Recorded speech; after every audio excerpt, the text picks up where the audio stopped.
Pwede ba ilayo mo sa akin to? Ayoko makita ito. Kahit nandun siya sa loob, ayan o, lalabas yung t-shirt. Ito yung camera.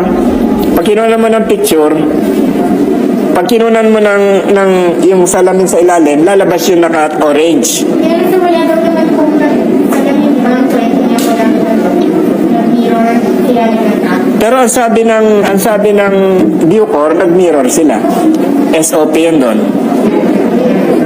Paano yung sabihin niyo, sir, hindi visible yung kwento niya na sila ay nagkakak?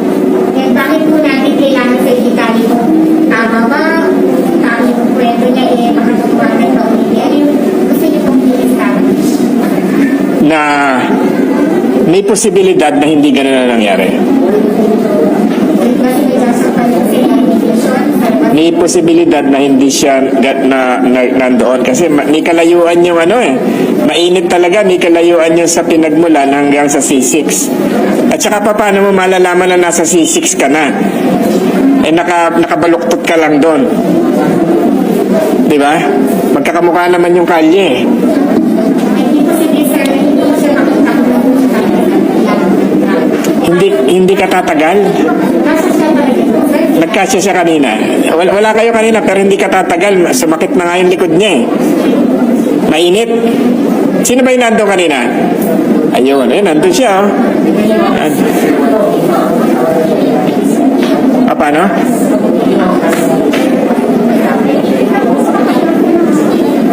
Maraming parang Hollywood, parang Bollywood, parang sine. Sir, bukod po dun sa kwento ni Dr. Santo, ano po yung nakikita ninyo mga indicator?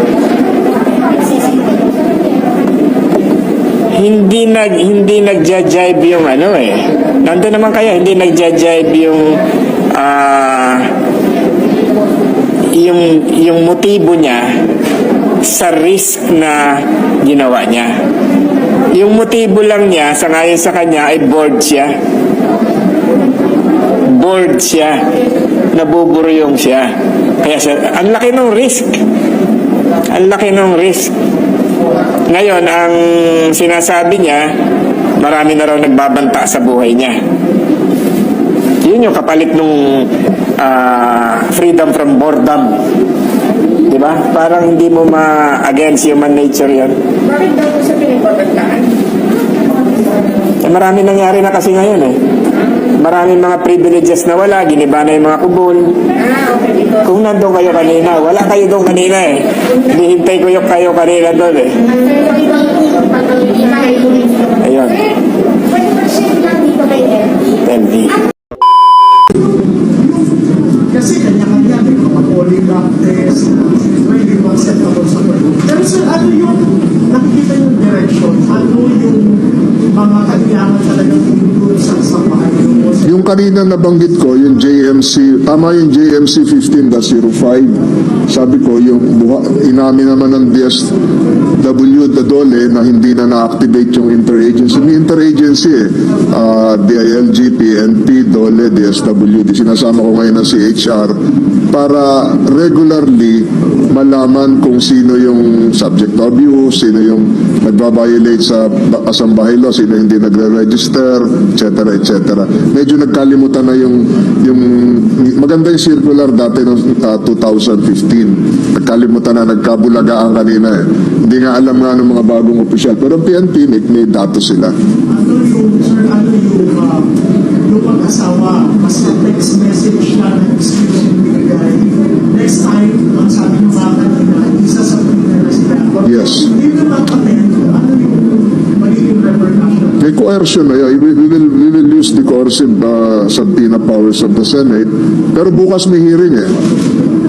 Hindi ko alam kung dadalo sila. Kasi kung sinasabi nilang hypertensive sila ngayon, baka bukas dadalo na sila sa piskalya. May hearing na bukas. So may mga consequences na yon. Pero yung follow-up hearing nyo, sir, dito sa office, Baka next week. Tingnan ko yung schedule. Kasi hinihintay ko rin yung Board of Inquiry ng Bucor tungkol naman doon sa Kataroha na palabas na rin. what would be nakikita yung next station na kayo. Kataroha, LB, saan? LB. Tapusin mo na lang, sir. Sa taas, siguro taasan yung penalty at saka siguro, yun tama yung sinabi kanina na may hotline na rin yung mga kasambahay. Sino hindi siya sumwelda ng simula 2017? Hanggang ngayon? Kahit piso? Nasa batas yung registration eh. Nandun yan sa batas. Nasa batas. Sabi ng DSWD, kailangan daw mag-orientation uli yung mga kapitan. So, tama lang itong parating na barangay election. Pagkatapos siguro, kasama yun dun sa training kit na ito yung role nyo sa ganito. Pero yung parang insurance, sir, dahil dun sa failure niya kung collaborator, may liability Meron. Nandun sa batas. Nasa batas. Nasa, can do a follow. yes. And then to maintain a database. Nasa batas. Pero sabi niya, parang may database after. Meron. Nagre-register lahat ng kasambahay sa barangay ninyo. Pero di ba sabi niya kanina ang excuse niya, hindi nila na-check kasi wala silang sasakyan. Yung mga ganon, yung lack of resources, they-check niya based on Pero mukhang maliit na barangay lang yon. Mukhang maliit lang. Hindi naman kalakihan siguro ang barangay yon sa Ito hindi excuse. Yung gaps, siguro yung gaps doon yung fine na 10,000. Masyado maliit yun. Masyado maliit yun. Para lumalabas na 2 buwan sweldo lang ng kasambahay yun. Jail terms na. Ayun, dapat. Dapat. No bail naman eh. No bail naman pag serious physical injuries eh. Nandun lahat yun sa batas. Nasa batas lahat yun. Okay, sino Mr. Alman, nagpupok dapat sa barangay para i-enforce yung batas sa protect na kasambahay. Alam nyo sa barangay, sa structure ng barangay, merong meron ding barangay social welfare officer. So kasama yun dun eh. Kasama yun dun sa universe ng trabaho nila. Siguro nakaligtaan o yung familiarity na with mga influential people siguro sa barangay yung sina Ruiz. May gasolinahan, may tindahan ng prutas at saka ng karne. So, ano po? Wala. Doon pa lang, violate. Barangay captain siguro na kailangan yung database. Kasama yun kasama sa trabaho nila yun eh. Kasama sa trabaho nila yun. Pero yung sa dole, kasi pinalo pa nga sila ng pera. Nang? Yung parang tinalo pa sila ng pera. Yes. Wala rin. Ayun na yung sinasabi ko noon na tinanong ko kanina, saan ba opisina nyo? Malate. Paano ka magre-reklamo sa Malate kung nasa Mamburao ka? Nasa Nauhan ka, nasa Socorro ka. Diba? Nasa Polo ka. Pola. O, layo. Malate pa. Mali. Di dapat nandun dapat yung pisina sa Mimaropa.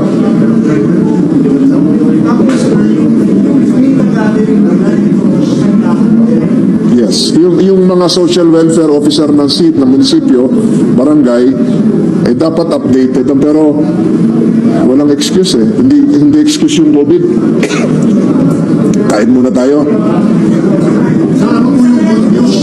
Mamaya sa prayer ko. Hindi, ako magpe-prayer mamaya eh. Ako ang prayer mamaya eh.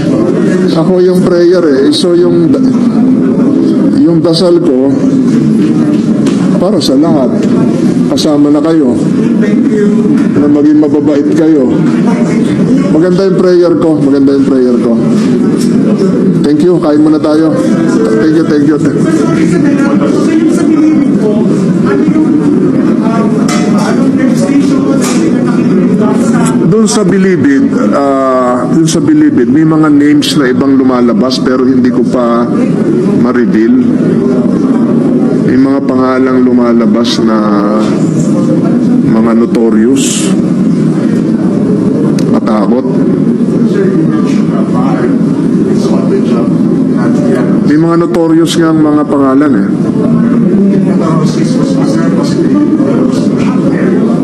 There is a big possibility. Kasi kanina, nung tinanong ko si Kataroha,